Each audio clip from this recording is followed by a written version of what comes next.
Olá, minha gente.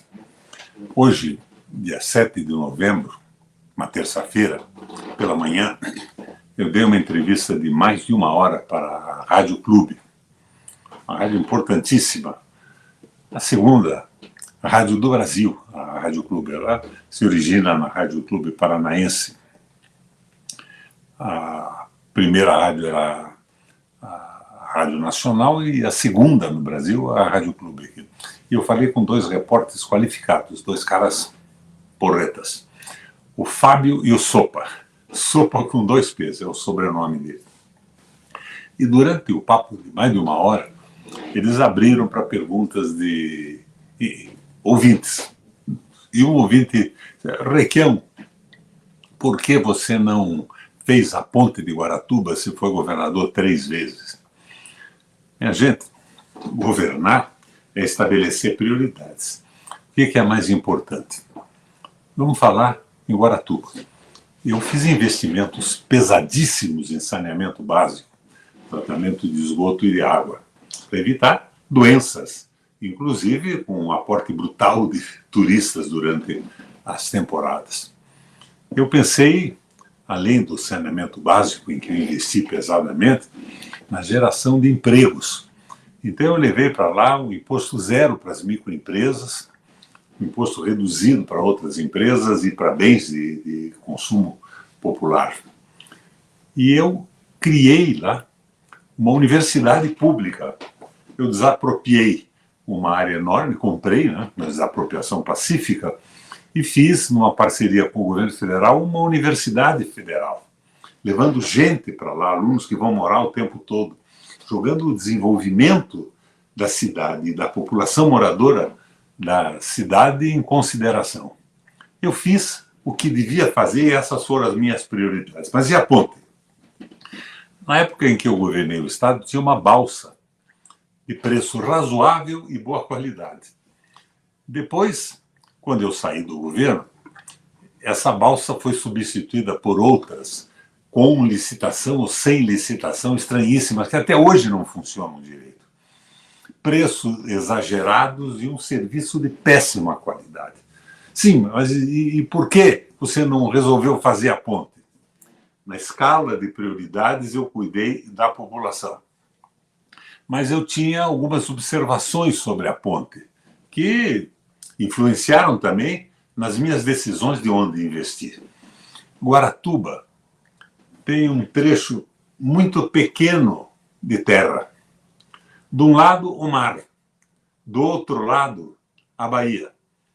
Então, se nós fizéssemos uma ponte entre Caiobá e Guaratuba, caminhões, um volume extraordinário que passam na estrada que vai para Santa Catarina, que, aliás, eu dupliquei durante o meu primeiro governo, iriam passar por ali, vindo do Rio Grande do Sul, de Santa Catarina, com destino ao Paraná e a São Paulo.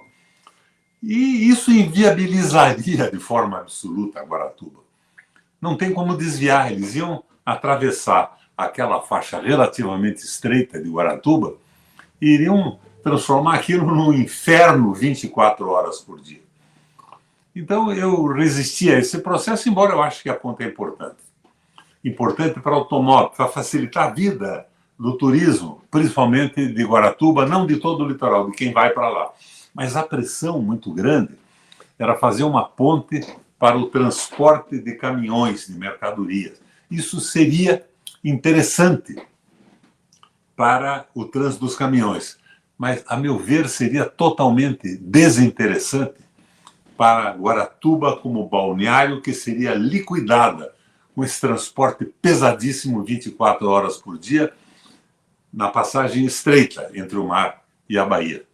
Ah, sim, mas se a ponte fosse só para o automóvel, seria razoável. Sim, seria.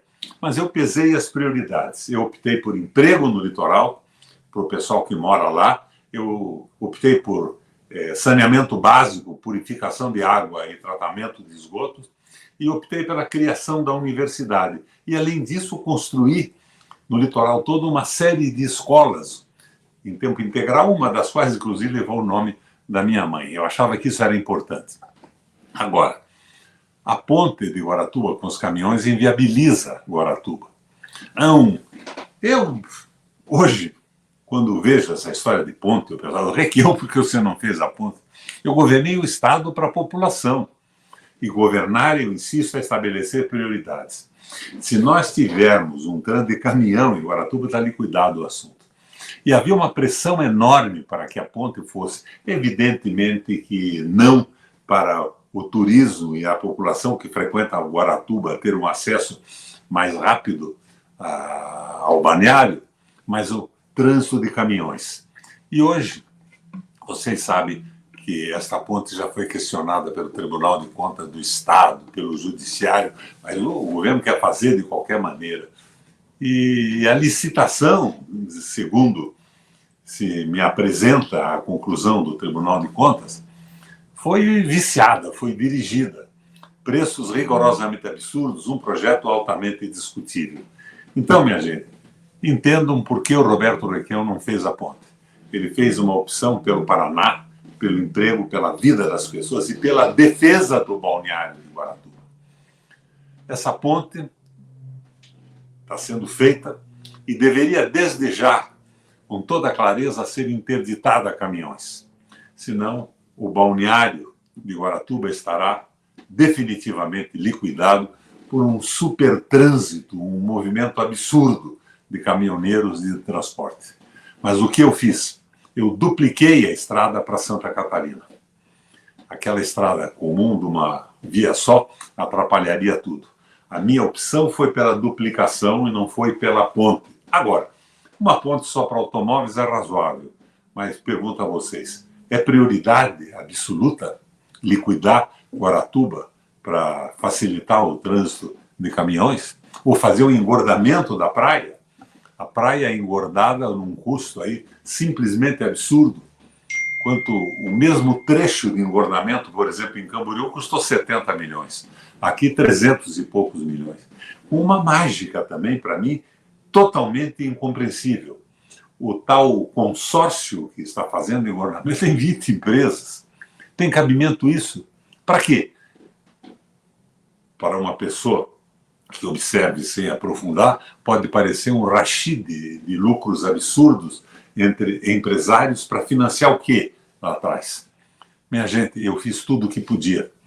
E o meu sucesso no governo foi tão bom que eu me elegi senador logo depois, com a maior votação de senadores do Brasil, votação proporcional ao número de eleitores do Estado.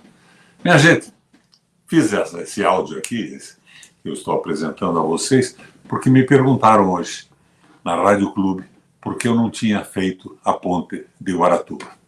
Está explicado. Está aí a ponte, que ela seja só para automóveis. E que se investigue essa história de licitação direcionada e tudo mais, mas parece que isso no Brasil acabou. O liberalismo econômico e o domínio dos interesses do governo está acima dos interesses da justiça e da população. Pelo menos é assim que eu enxergo as coisas nesse momento. Um abração do Requião.